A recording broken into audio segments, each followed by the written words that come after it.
Introducing his stage debut, Mr. Peter Normal.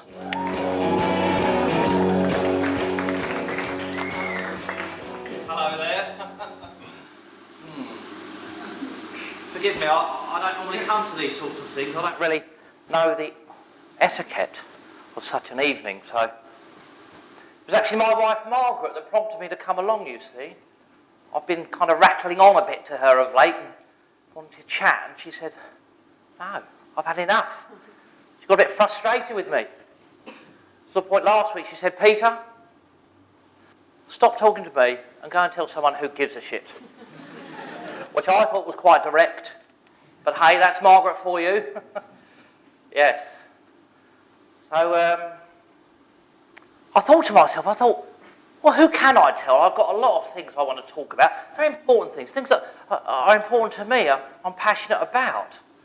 And then as that lovely man said, I was just walking along and he told me about this short and sweet thingamajig, which I'd never heard of. And apparently, all you've got to do is introduce yourself to the lovely people backstage, and they let me come out and talk to you fine folk, who, as I understand, have paid money to come here and listen to someone you've never heard of talk about anything they like. And I thought, well, that's right up my alley. Forgive me, where are my manners? I haven't actually formally introduced myself, have I? My name is Peter Normal. I'm 49 years old, originally from the United Kingdom, but have been on these lovely sunny shores of Australia for 25 years now. And I do like it. The climate, all the people are so nice. And as my wife Margaret will tell you, I do like a good chat, you know, I like to get involved. So that's what I thought I'd come and do tonight, you know, just have a bit of a chat. But just before I do go any further, I just want to clear something up, if I may. It's a bit delicate, but I just wanted to reassure you that despite my appearance, I am in fact not a paedophile. No, it's okay. I say that because there are one or two looks, and I'm quite familiar with those looks, I must say. It's perfectly fine. Don't be embarrassed. This is not the first time I've had this conversation, for sure. Yes, no, I wanted to reassure you, I am actually a red-blooded male, yes. With a very healthy appreciation for the opposite sex, and in particular, my wife, Margaret. Yes, she's got a lovely bottom. Oh, very nice behind, yes. Yes, because they say, don't they, that typically men are arse men or boobs men. Not me, no. I'm more of a woman man. I like it all. So, given that I could come and talk to you, I thought I'd make a list of, you know, some options to talk about. So, I don't think I'll have time to run through them all, but I'll just talk to you a little bit about what's on my mind. So, firstly, mandarins and tangerines. What's the difference? That's quite interesting if we get to that. Threesomes, simply do's and don'ts, you know. The joy that is doing the washing up, which I do enjoy. And finally, if we have time, I rank and rate my top 5 supplements and vitamins of all time. But we'll see how we go. So where to start? Well, I think it's only fair to perhaps start with something that's very close to my heart, something I'm extremely passionate about, and that is doing the washing up. Yes. See, in my house, for a long time, all of the washing up was done by hand. And I have to say, mainly by me. But I'm not complaining, no, quite the opposite. See, the thing is, I love doing the washing up. It's where I can relax, and where I feel at one with the world.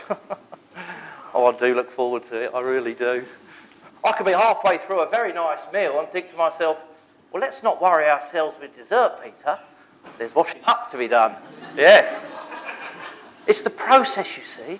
You've got to have, you know, just the right temperature of water, quite a precise amount of washing up liquid.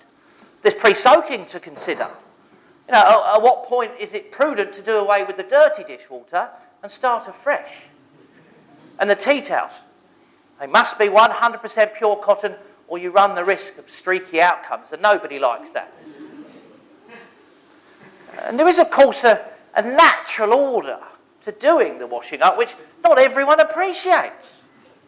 I mean, in my opinion, and certainly in my experience, only a fool, an amateur, would start with heavily soiled pots when there's glassware to attend to.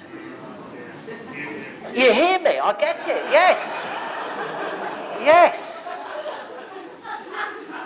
So, it was October 2009. My dear wife Margaret, unbeknownst to me, without my consultation, goes out and purchases and has delivered to our house a brand new dishwasher. No. It was a Miele.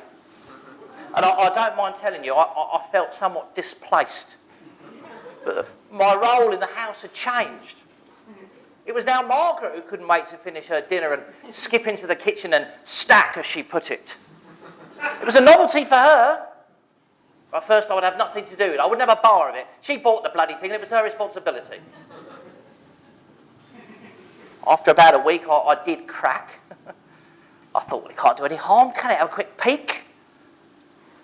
So when I did open the door to the dishwasher, it was only then that I realised what a mess we were in.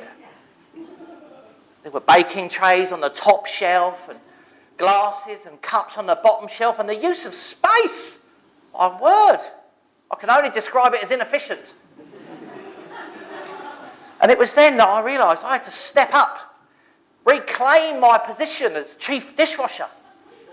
I mean, granted, I now had some assistants, but without a leader, without someone who understood this domain, it was only going in one direction, and that was downhill fast.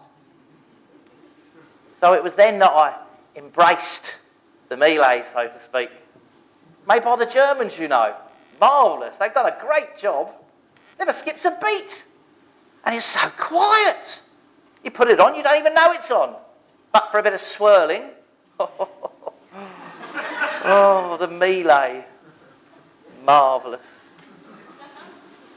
Sorry, we might leave that one there, actually. I think Okay, threesomes. Or as I like to call them, menage a trois. Yes, I've had quite a few menage a trois in my time. Yes. Yes, Margaret's a bit of a minx and she's always got something planned, so, you know. She's into these kind of fantasy nights at the moment, sort of theme nights. Yes. Wicked Wednesdays, she likes those. What's that one? Thrashing Thursdays, yes. And Tie Me Up Tuesday, she loves those. So, yeah. So, it's all a bit of fun for me, I must admit. But the threesome scene in Sydney is vibrant. It's alive and kicking. It's everywhere. You know, you just need to know where to look, as it were. But scratch the surface and there's a hive of activity. It's quite marvellous. But you do have to be careful about the way you navigate through the process, particularly if you're in a relationship. You know, if you do the wrong thing or say the wrong thing, well, it can cause problems, let me tell you. I did hear a tale of one particular gentleman, poor fellow that he is, his wife duped him. She said that she was quite happy to entertain the thought, the notion, if you will, of another lady in the bedroom. Wonderful, he thought. And he carried on with it. And when it came time to get everyone together, and they did, they were just about to kick things off as it... They were just about to kick things off, as it were. And his wife stood up. And she said, this was a test. This was a test of our relationship. To see if you go through with it, and you bloody well will.